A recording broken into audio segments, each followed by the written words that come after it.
You're listening to a Mamma Mia podcast. Mamma Mia acknowledges the traditional owners of land and waters that this podcast is recorded on. I felt like I was mourning for almost 10 years. And so when it got to the final stage and she did pass away, I felt relieved for her as well. This was not the type of life my mom would have wanted to live.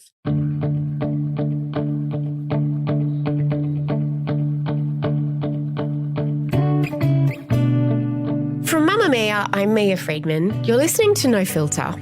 And I'm pretty forgetful. I forget meetings. I forget where I've parked my car. And a few times I've forgotten to pick up my kids from school or sport or wherever I was meant to pick them up from. And of course, perimenopause made it all worse. But it was really just more of the same. It was very on brand for me, in character.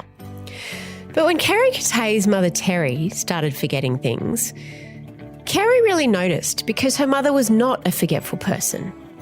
It wasn't just the forgetting though. There were other signs that Terry's family missed. Nothing wildly alarming, just stuff that didn't make any sense. Changes to her personality that were a bit odd. These incidents were a bit confusing for Terry's 3 adult children and her husband, but not for a single second did any of them suspect what was really going on. And that was that Terry had early onset Alzheimer's. And it's not at all surprising that they didn't guess what it might be because she was only 54 years old. Alzheimer's was something for old people, they thought. And yes, that's mostly true. Almost 500,000 people in Australia have some sort of dementia, but 29,000 of them are in their 30s, 40s or 50s, which is why their symptoms can so often go unnoticed and their disease undiagnosed. And there's also shame around it. Loving someone who has Alzheimer's has been described as a long goodbye. And that's the name of a memoir that Keri has written about her family's experience of losing their mother Terry to Alzheimer's over a decade. Watching your parents deteriorate as they get older is confronting for anyone at any age, even if Alzheimer's isn't involved. But when it happens so rapidly and when your parent is so relatively young, it can be particularly surreal. This is a story about love and grief and saying goodbye in lots of little ways, sometimes without even realising it. This is Keri's story. When you emigrated to Australia from South Africa, you were 13. Who was in your family and why did you come to Australia? So my parents had been immigrating before we were born. My dad had an uncle that basically always just said, not really sure what the future of South Africa is going to hold and you should, think about leaving. And I think before I was born, my parents were in London. My dad was going to move there. He looked at a practice. We always had visas to Australia because there was just uncertainty around the future of South Africa. And my parents would just had this fear that one day their kids would leave and they'd be left behind. And that was probably the driving force for them to move. So moving is a big wrench, coming to a new country, even moving house is a big deal, but moving country is a huge deal. What were the dynamics of your family? What did your parents do when you got here? How did everyone sort of fit into the family? I've got 2 brothers, an older brother and a younger brother. And the 3 of us were extremely lucky. For us, it felt like we picked up our lives from South Africa and we moved them to Australia. We went to a very similar school. All of us knew people at our school, people that we had gone to school with that had immigrated prior to us. So for us, it was quite a soft landing. And it was, obviously we missed our friends, but we all walked into a group of friends and we got straight, into the sports teams. So that was quite easy in a sense. My parents definitely struggled. My dad, I think it was the hardest for him in the sense that he had a dental practice in South Africa. He was a dentist that he owned and then had to come here and start all over again. And I think as the father, as the, the one who provides for the family, that was quite difficult for him. We used to have this joke that every Thursday he was packing up and going back to South Africa. And I think my mom, she was just an easygoing person and she was always the person that kept the family together. She was just the glue. So we don't really know. And I look back now and I can probably say maybe she was taking a lot of strain, but she never showed it. She just kept the peace. She kept everyone together. She dealt with my dad and him was being unhappy and wanting to go home. But then over time, it just kind of settled and everyone was happy. And did she work, your mum? She worked for my dad. So in South Africa, she would go in a couple of days a week and do some reception work. And then when we moved to Australia and my dad bought a practice here, she did the same. She would go in a couple of days a week for a few hours and do some reception work and help him with some of the accounting and the books and bookkeeping. When was the first time that you noticed, you didn't even notice it at the time, but something that in hindsight was the first thing you noticed? I think the first thing I can remember in hindsight is my mom's personality changing. She was always very vibrant and just happy and kind and social. And she started becoming a little bit reserved, a little bit in a depressive state. And we actually thought initially like maybe she's suffering from some sort of depression. How did it manifest? Because your description of her made her seem quite extroverted. Introverted, but extroverted. So very social, but also just very happy to be on her own. And so the change that you noticed, she just seemed to withdraw from the family? Became really inward. So we would be sitting around the dinner table and laughing and joking and she wouldn't really take part, or she just kind of withdrew and just disengaged from the conversation and would kind of be sitting there physically but not really engaged. And it was really like this look that she had that came over her, a really like sad look. And then things like she didn't want to go to her book club that she would go to every single month with her friends. And she wasn't going out and socializing as much as she used to. You know, she was lucky. She had a lot of free time when my brothers and I had grown up. And she could go and have lunch with her friends and go for walks and do whatever she really wanted. And she just wasn't doing so much of that anymore. So that was, the first noticeable things looking back. Teenagers are notoriously disinterested in their parents and their parents' lives and their parents' state of mind. So the fact that you noticed, did you say something to her? Did you have the type of relationship with her where you could say, hey, Mum, what's going on? No, not really. We didn't really think anything. I think amongst us, we spoke about it and we were kind of curious and just not sure what the change in her personality had been. But at that point in time, didn't really think much of it other than maybe she's a little bit depressed, maybe something's going on. But my mom had never been a person that was, even ever sick other than, the common cold or something like that. She was never sick. So it just didn't occur to us that there was something really going on there. What was the next phase or the next moment that you saw as a plot point in this deterioration? So the moment that stands out to me the most and I always go back to is it was 2010 and we were about to go overseas for my cousin's wedding and I met her at Chatswood Chase Shopping Centre. And, I grew up on the North Shore, so that was a shopping centre we would go to all the time. I was living eastern suburbs, so I drove and met her there. And we went shopping and we found a dress and it was like a normal day. My mum and I often shopped together. And when we were leaving and walking to the car park, she just froze and a really worried look came over her face and she got really agitated and somewhat teary. And she just said, I don't know where I parked. I don't know where my car is. And I just thought this was so incredibly strange. Like we've been coming here for 15 years. You drive here all the time. You literally were the person who used to take out the Gregory's map book back in the day when we first got here and mapped out the directions for all of us. She was so good at all that type of thing. So this was just really uncharacteristic. Because I was going to say, if I did that, it wouldn't be unusual. Yeah, this was unusual. I go to the same shopping centre and I lose my car not irregularly. Yeah, but it was out of character for her. This was different though. It wasn't like, can't remember if I parked in this level or maybe I parked in the blue level. This was like absolute complete shock, out of her mind, did not know where the car was, got really upset and agitated. And because I didn't know what was going on, I got agitated and I kind of raised my voice and in a sense said to her, how do you not know where your car is? We come here all the time. What do you mean you don't know? Retrace your steps. That only made the situation worse. And we literally walked around the car park up and down the different levels, pushing her car key until we came across her car. Was it something that you thought to mention to anyone, like your dad? I told my dad, but again, like it was such an isolated incident that we never thought anything of it. Then we went overseas. We had an amazing trip overseas. Other than one incident when she couldn't find a skirt she was looking to wear. And that was very minor in comparison to the car park episode, but it was a similar experience. Because it was out of character. Out of character. Also, she couldn't rationalize with her own thoughts. She's like, I don't know where my skirt is. She would be really upset and quite visibly agitated by the fact that she couldn't remember. She knew like it was weird that she couldn't remember. And in that instance, because it was kind of like more isolated. We were in an apartment. I could just be like, hey, let's just look through everything. We can look through the suitcases. And then we found it. So that one was more controlled, whereas the car park one was just so out of character. And it was just different to anything I had ever experienced before. Sounds like it wasn't just the act of losing the car or losing the skirt. It was her reaction to the not remembering. And not being able to rationalize what was going on, just being completely... So she was obviously panicked. And in a sense, people with dementia are really good at becoming resourceful, which we didn't know at the time. So I think what she had probably been doing in those years was hiding things and covering things up for us not to realize that there was something wrong, where she probably internally felt different or felt like she knew something was changing, but never articulated that to us. So just would hide it. And in that instance, she just couldn't hide anything. So she'd found workarounds. Yeah. What was the next incident that happened?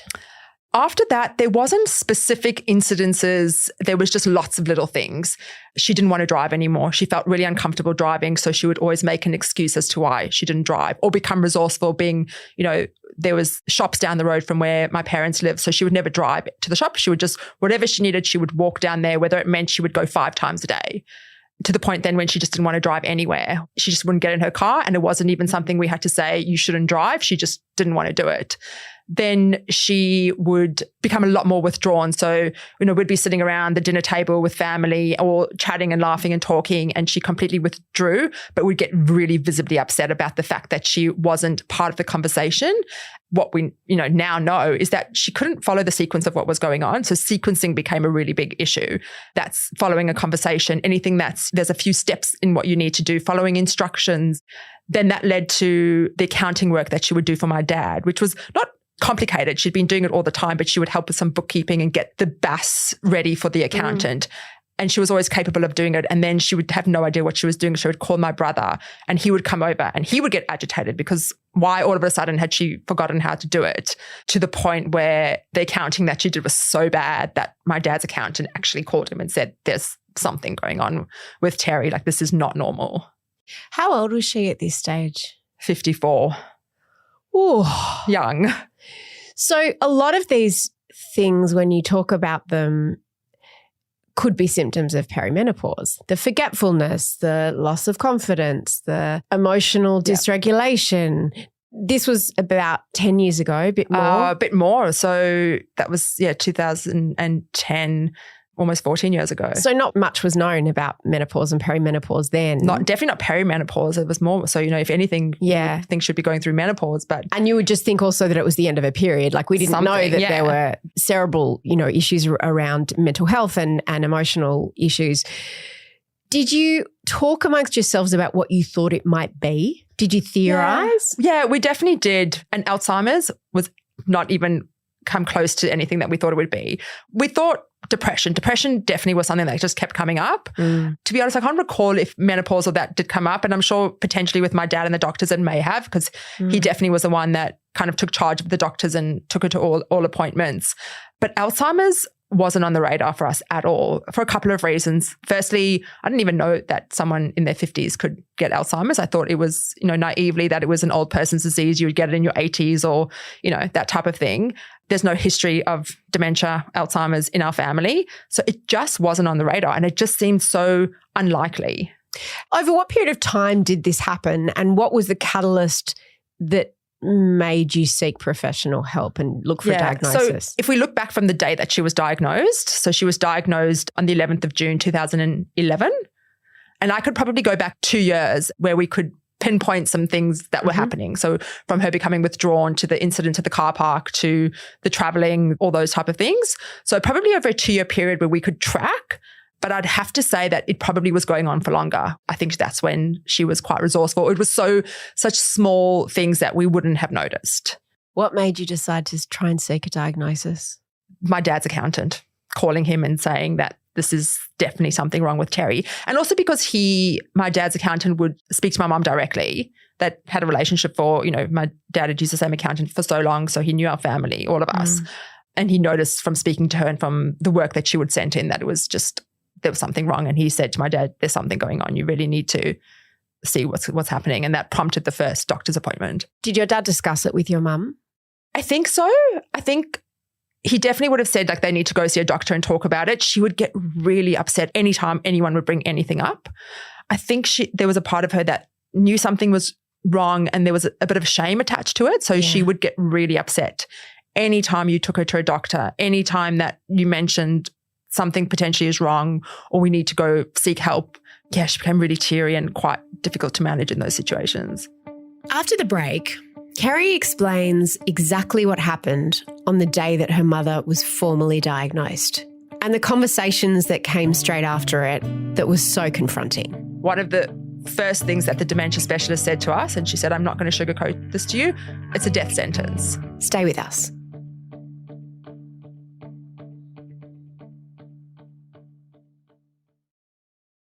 It was interesting that you rattled off that date of her diagnosis really easily. Yeah. What happened on that day? So a couple of days before that, my brother actually took my mom to Melbourne.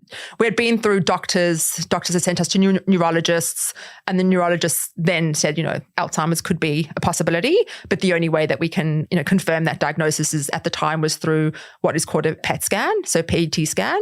And at that time, it was available in Melbourne. So my brother took my mom down to Melbourne for that scan, and he recalls it just being like a normal day.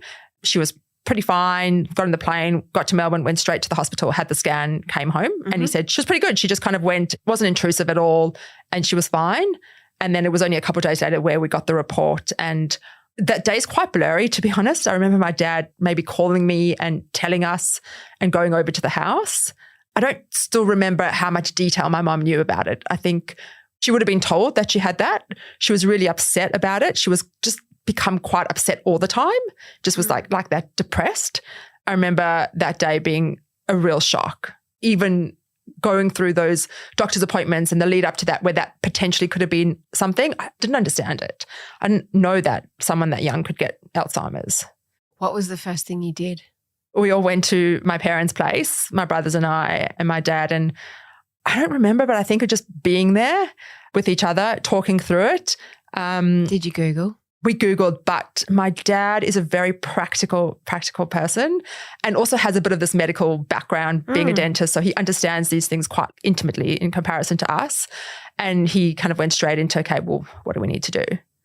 And he was in action mode, fixing mode. It was so unknown. We knew nothing about it or how to deal with it. But we're really lucky that we knew some people that worked in the space. And so immediately got in touch with them. And what space? In the dementia space. So I was going to ask if once you're diagnosed with something like this that there is no cure for and that is progressive, do you go on to a certain sort of a treadmill? Do you become part of a system? Do things click into place that support you? I wish the answer was yes, but it's quite self-sufficient. What do you mean self-sufficient? Is that it's not like, and I hate making the comparison to cancer, but it's the only thing I can kind of compare because I guess I've been through that with other family members and I've seen that process and seen the process of Alzheimer's. Whereas if you get diagnosed with cancer, you'll get a doctor and usually you're going to have a form of treatment, right? So that you're in the system, you're going to have treatment or you're going to have an operation and there's someone kind of following your journey. When you get diagnosed with Alzheimer's, yes, you can work with certain professors at certain hospitals and things like that and go for treatments, but there isn't a course of treatment, like a specific, you get Alzheimer's and this is what happens. You get Alzheimer's and everything is unknown. So if you don't have the right person on your team or the right people or you do the right research and who knows where to look, you might go to Dementia Australia website and there's lots of resources, but you also don't know what that person needs. And everybody with Alzheimer's journey is really different. So in my mom's case, we had no idea what early Alzheimer's meant. We learned about it through, the people and the doctors that diagnosed her, but it was really the dementia, and call her a dementia specialist, that guided us through that. And I'm pretty sure from all the people that I've spoken to, over the years, they just figured it out on their own and it was a really hard process. For us, we called a meeting with my family and the dementia specialist and my mom's brothers and aunts and uncles, we all went and they explained to us what's going to happen. And did she go to that meeting? She came to the first one and then we never took her to another meeting again. Why? We were sitting in a room talking about her and she just couldn't, first of all, I don't think she could really comprehend what was going on. Even at that stage. Or it just wasn't going to do her any good to be there. Can you explain just briefly what Alzheimer's is and what the difference is between Alzheimer's and dementia? Yes. So dementia is the umbrella term for all the different forms of dementia that you can get. So that's kind of the umbrella term. Alzheimer's is a form of dementia. So Alzheimer's is the most common form of dementia. Other forms of dementia would be, early onset Alzheimer's, Lewy body Alzheimer's, and there's a couple of other ones. And I'm not scientific in terms of like exactly what it is, but it's linked to different genes and it probably affects you different ways. So Lewy bodies probably affects differently. I think that's more around like the body, and don't quote me on this, whereas like Alzheimer's is more of like a memory loss and a function loss thing. And early onset Alzheimer's really affects behaviors and memory. So that's more what my mum had. And how is Alzheimer's different from just getting old and the cognitive decline that you become more forgetful? How is it different? I can say this, I've got grandparents in their 90s and 100s. So, they've just gotten old and they definitely forget things and, their bodies don't function the same way. And you lose a bit of sharpness. You can't follow a quick conversation necessarily. Yeah. And you become, sometimes agitated that you can't do things and your body's weakened and you need help to move around and get dressed and how is that it type different of thing. to Alzheimer's? I mean, I can only speak for my experience and having someone with Alzheimer's so young. It's involuntary in the way that like, that this shouldn't be happening to you. And there's probably this fight between these things are happening to me, but I'm so young, it shouldn't be happening to me. Yeah. And you have no control over that and less acceptance of it. So things are out of sequence, both for the person and the people around them. Yeah. And then also like you actually deteriorate a lot quicker, especially in my mom's case with early onset Alzheimer's. So one of the first things that the dementia specialist said to us, and she said, I'm not going to sugarcoat this to you, but it's a death sentence. Those literally were her words. She said that. She said that. My brother had written it down in a journal after that night. Those were the words. Keri, what do you do when you're sitting there and... that was... Did you break down? That was shocking. Like in that first couple of meetings that we had, which were kind of like sessions to help us understand what the process was going to be and what are the things that we need to do to put into place. Like those sessions were the hardest times. What did you learn in those sessions? We learned what we can expect to happen. So things like, what happens first. So, you lose... in terms of losing your memory and then how it affects your speech and how it affects your functionality of walking and things about like sequencing and not being able to follow sequence and all those different things that would happen to my mom over a period of time. And the period of time that was given to us was anything from like 1 to 10 years. And they were pretty kind of spot on with the almost 10 years. So they could give you almost an order or a chronology, but they couldn't tell you over what period of time that chronology would occur. Yeah. I want to ask about your mum during this time because did you ever talk to her about it? We did.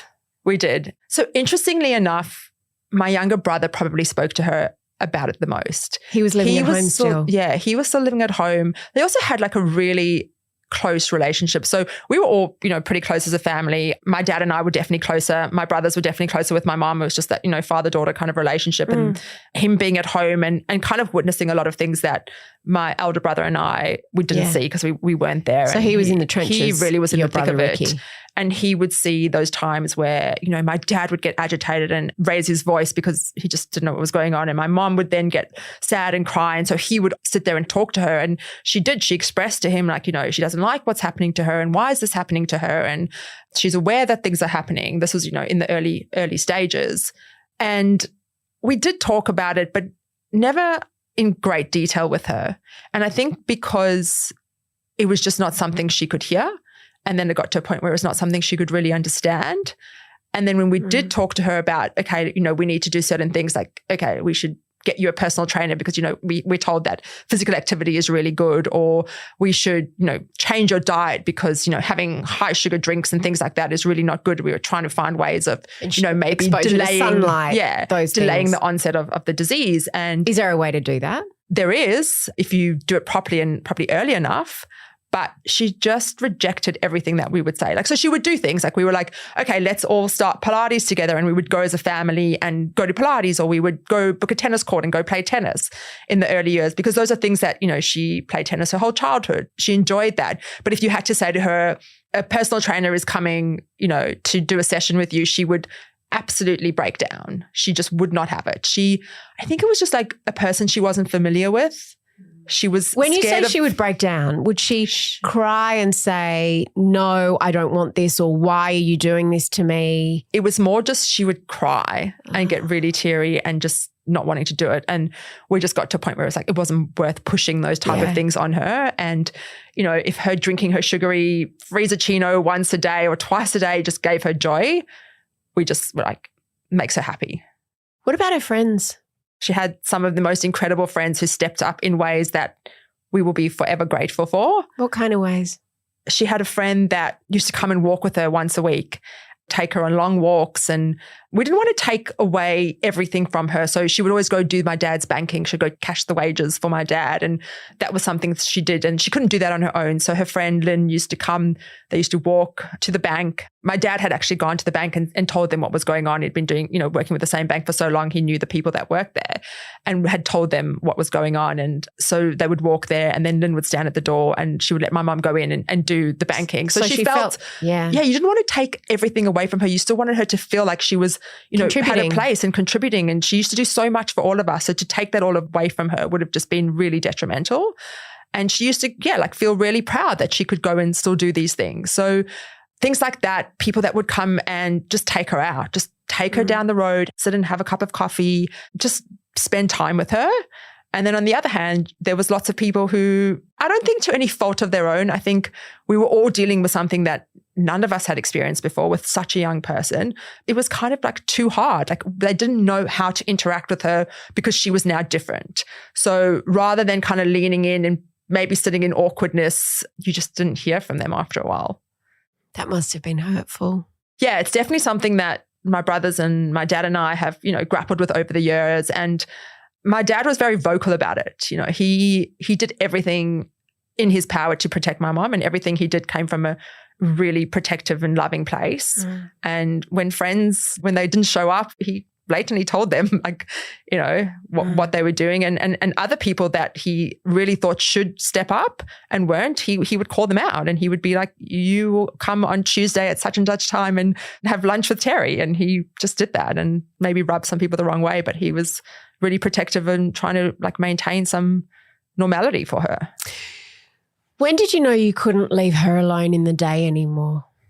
Yeah, so luckily nothing dangerous ever happened. But yeah, you were aware that you can't leave her at home because if she turns the stove on, leaves it on, if she forgets to turn the tap off, all those things become quite dangerous. So in the first few years after the diagnosis, when she was still living at home, we implemented lots of plans. So it was that she would never be alone by herself for more than a few hours. What would she do in the few hours? If she was alone, what would she do? Honestly, like sometimes just sit on the couch, watching TV, maybe reading a book. She used to read a lot when she could still read, cleaning our cupboards. Not really sure what she would be doing on her own. And then we had lots of people coming in throughout the day. So my aunt played an extremely important and pivotal role in my mom's care. She would come a couple of days a week for a few hours, be at home, take her out, help her do the shopping. Maybe they would cook or bake together. We had people from care coming in to do activities with her. You know, ourselves, we would, wherever we could, we would pop in, you know, during the day or at evenings to make sure that she was okay. And there was one time when she had gone out with cousins of ours and we knew that they had dropped her home, and I had come to my parents' house in the afternoon to see my mom, and I got there and she wasn't there, and my brother arrived home and she wasn't there, and we panicked. And so we started like driving around the neighborhood trying to find where she was, and she had just walked down to the shops, but she didn't, you know, she wouldn't have thought to tell anyone. She didn't take her phone with her. So we were panicking, but we found her walking up the driveway. And so that's when you put a whiteboard on the back of the front door and said phone and keys. Yeah. So those kinds of workarounds worked until they didn't. Yeah. So those things in the first couple of years were really helpful. So they would, you know, prompt her, or my dad would get up in the morning, you know, the night before, he would write out what her day was the next day. So if he was getting up and going to work, maybe my Aunt Shelley was coming to take her out, or she needed to go and do the banking. Like everything had to be organized the night before and written out so that in the morning she would wake up and she could see how. And even in the morning she would wake up, my dad would always have to get her up, give her breakfast, dress her, and then give her that list of what to do, the plan for the day. So his relationship to her went from being her husband to being her carer almost imperceptibly. Yeah. And they say that's not a good thing They say that's not a good thing. And from experience, it's not a good thing. I think my dad had an amazing way of being both somehow, still being husband and Why do they carer. say it's not a good thing? Because your home becomes like a hospital or a caring facility, and you lose what a home is. And I think it's important that you're still able to maintain home as that place which is comfortable and light and family, as opposed to like my parents' home became like a hard place to go to. Like my parents' home, even having moved out of home a long time ago, was always the place I loved to come back to. It still always felt like my home. But now it was a hard place because every time we would go there, it was, okay, what do we need to do today? We have to do this for mom. We have to make sure this is in order. We're looking after dad. Does he have food in the house? Are their meals cooked? Do they need help with the washing? And which those things are all fine, but it was in the instance and in the manner that we were doing it was just not normal, so it became like a really hard place. After the break, some light relief. Keri tells me about a holiday she went on with her parents quite early in her mum's diagnosis, and something pretty unexpected happened. And she made a comment and she said, "Who was that lady you were with? Who was that woman that was with you the whole time?" She thought I was there with my dad as the other woman. And we also talk about the day they had to move her mum into care. We'll be right back.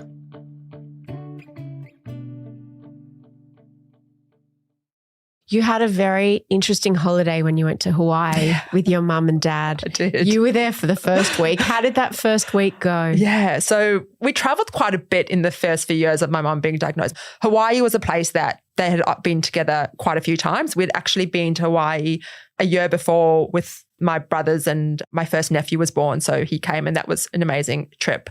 And then this time my parents were going for 2 weeks and my dad's had come with for the first week. So I went with and stayed in the same hotel that we always stayed in. But from the moment we got there, my mom was just in a foul mood the whole time. She just did not want to have a bar of my dad and I. Everything was really difficult. She was disengaged. She didn't want to talk to us. It was like she was just angry with us the whole time, depressed.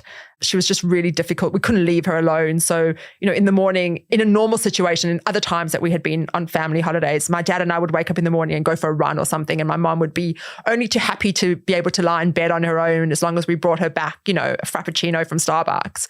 And this time we couldn't. We just knew we couldn't leave her alone. So like I would go, then I'd come back, and then I would sit with her while my dad would go for a run. We went shopping, bought her tons of stuff, and she just kept turning to my dad and saying, "You're just buying everything for her and you bought me nothing." And anyway, she was having an off day. And then I left after the first week, and literally as soon as I left, my dad said her entire mood changed. She was happy. She was kind of normal. She was engaging with him. And she made a comment and she said something to the effect of like, "Who was that lady you were with? Who was that woman that was with you the whole time?" And what had transpired is that she thought I was there with my dad as the other woman. Oh, wow. Which is funny, but heartbreaking. Funny. Like now I look back then I thought, I was like, well, for that entire week, she didn't even probably know who I was. Yeah. At the time, I obviously didn't know that. But looking back, I was like, well, that's how quickly. And that wasn't to say that she never knew who I was after that. That's what's interesting. It's not linear. Not at all. Not at all. So there would be times, because you were warned in those early meetings, there will be a time when she'll wake up and she won't know who you are. And so that made it seem like, well, then she'll never know who you are again. But it's like it came and went. Yeah. And then there's so many moments of, I just say like of lucidity where, she would call you by name. And so she would know who you were. And then the next day you would see her and she wouldn't. So in my experience, I don't think there was a moment where she completely just forgot who we were and never knew again. I think there was times when she was confused and she wouldn't remember who I was. And then a couple of weeks later I would see her and she would call me by name. And then there was obviously to the point where I honestly don't have any recollection of the exact date or time or which year it was where she no longer knew who we were. I think at that point she was quite far gone in terms of like just even her ability to converse and speak. What made you decide or realize that you had to put her in care, that you couldn't continue on having her at home? So she was at home for the first few years and my dad was doing everything. He was still getting up and going to work every day and trying to maintain the home and her, make sure she had activities. But there became a period of time when she would be getting up in the middle of the night and walking throughout the house, making a noise and not really knowing where she was or what she was doing. And there was a couple of times where she got up in the middle of the night and thought she was in the bathroom, but she was in the kitchen and would proceed to go to the toilet, basically. And my dad would have to get up, clean up, change her, change bed sheets, and then try get some sleep and get up and go to work the next day. And I think it just got to a point where he just knew that this wasn't good for her and it wasn't good for him. And we needed to separate like husband and carer. What do you do about telling her, hey, Mum, you're going? We never told her. I imagine there's a lot of advice about how to handle that. Tell me about the day that you moved her into the home. How did that play out? So we never told her. We went to look at homes. We found the place that we were going to. She was still quite high functioning at this point. Yeah, she was walking. She could still talk. She was somewhat had awareness of what was going on, but she had really progressed and digressed in the disease quite a lot. We had found this home. It was a Sunday. We never told her. We never discussed it with her that she was ever going to go live anywhere else. My dad took her for lunch with my aunt and uncle, to a restaurant on the water, which they often went to. So it was kind of just a normal day. My brothers and I had gone to the home, put out some of her things, some photo albums. You packed up her stuff. We packed up her stuff. We'd done that gradually. Oh, what a taken day. things over. Photo frames and her blanket and her cosmetics and her hairdryer and all those things that she... And it was like a shared home but with live-in carers. So it was like, if you can imagine a normal big house, which has, maybe it's a 5 or 6 bedroom house and most of the rooms have ensuite bathrooms, that type of thing, but, communal living area and a garden and whatnot. So in terms of like putting a loved one in a home, this felt like the next best thing. Mm-hmm. She arrived at the home. My dad just took her, my uncle and aunt went home, came, we all spent the afternoon there. There's other residents there. We were just hanging around the house, not doing much. Did she say, where am I want to go home? I don't think so. Like she may have asked where she was, but I can't even remember exactly what we had said to her. And my brothers and I left later in the afternoon and my dad stayed and wanted to stay there and have dinner with her. And the advice of the carers, they were called homemakers, and the experts was that we would give her a sedative. And so they gave her a sedative, and so she wouldn't be distressed when your dad wouldn't be distressed, and they put her in bed and she went to sleep. And she never really asked to come home. She may have mentioned it every now and again in the first little while, but she never really just asked, when am I coming home or where am I? It thankfully kind of just became her home. As the disease progressed, she had to be moved into higher and higher care situations. What led her to be moved out of that home? When did her needs, increase? She could have stayed in that home until the end. They had high care if need be. There was obviously a series of incidents, an incident that happened that really prompted my mum to move into the final home that she did. But the home that she was in was incredible and amazing, but also really, really expensive. Because that's the other thing. Yeah. It costs so much money to have a loved one in care. It's it's a drain on your finances. Massively. And it's not lost on me, and I'm very cognizant of the fact that we were privileged to put my mum in that home. It's not something that everyone has the opportunity of doing. And most people have to go through NDIS and get approved to go into, a government home, or, it's means tested. Like, it's not a simple process, and it's hard. And I've heard horrific stories of people being on an NDIS waitlist for 2 years needing to go into a home. And when you need to go into a home, you need to go. Like, it's your family can't care for you the way that you need to be cared. So it's really hard. But my mom got to a point where it didn't really matter where she was, because she had no awareness anymore of where she was.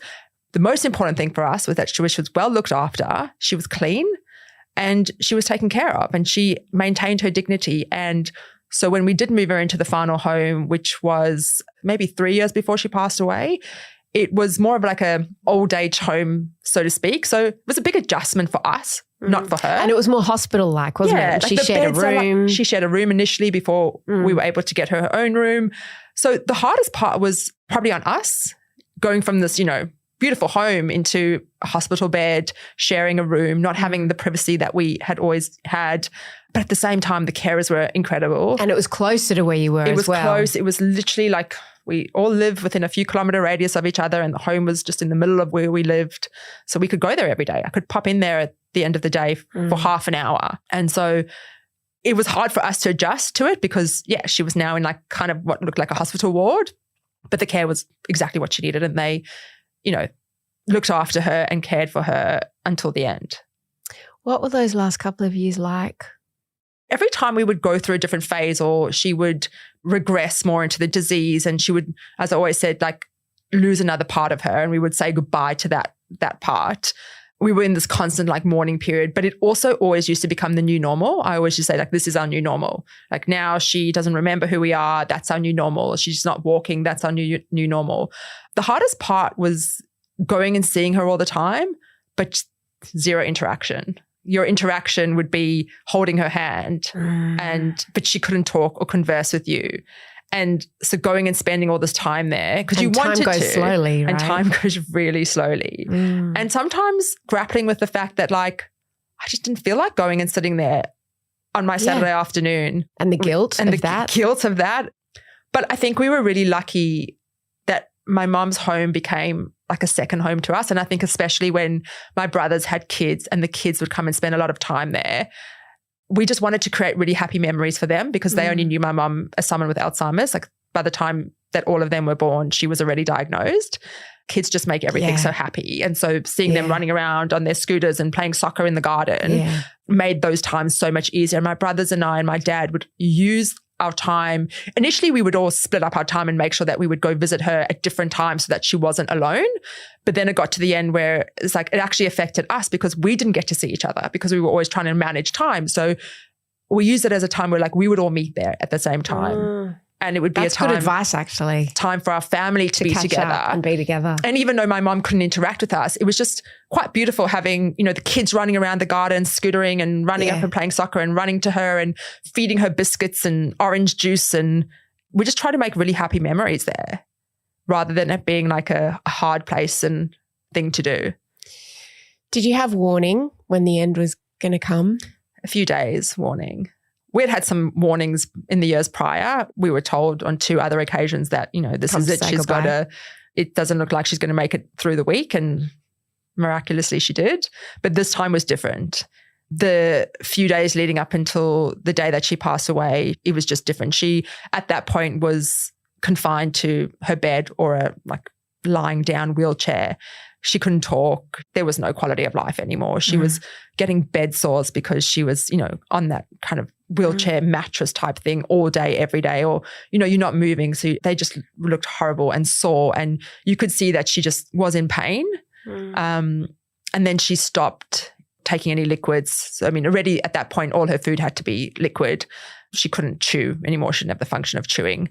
And then a few days before she passed away, she just started this like really deep, heavy breathing. And it was like she was gasping for air all the time. And that time I just knew it was different. Like this was different to any of the other times when they had called us and said, potentially, you know, she may not make it.